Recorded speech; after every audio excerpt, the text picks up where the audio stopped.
জীবনের সর্বশেষ যে কাজটা কথাটা বলেছিলেন সেটা ছিল কি? নামাজ। ইন্তেকালের 5 দিন আগে প্রচন্ড জ্বর হলো, মাথায় যন্ত্রণা হলো, বারবার বেহুশ হয়ে পড়েন।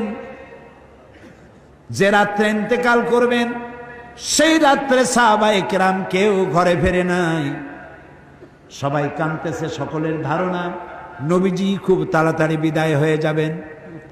ঘরের মধ্যে স্ত্রীরা কাঁদেন, জামাই কাঁদে, নাতি নাতনি কাঁদেন।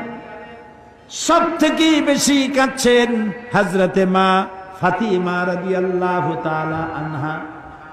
রাসূলুল্লাহর হুশ এলো, হযরত ফাতেমার কান্না দেখে কাছে ইশারা করে ডাকলেন, কানে কানে কি যেন বললেন। হযরত ফাতেমার কান্না বন্ধ হয়ে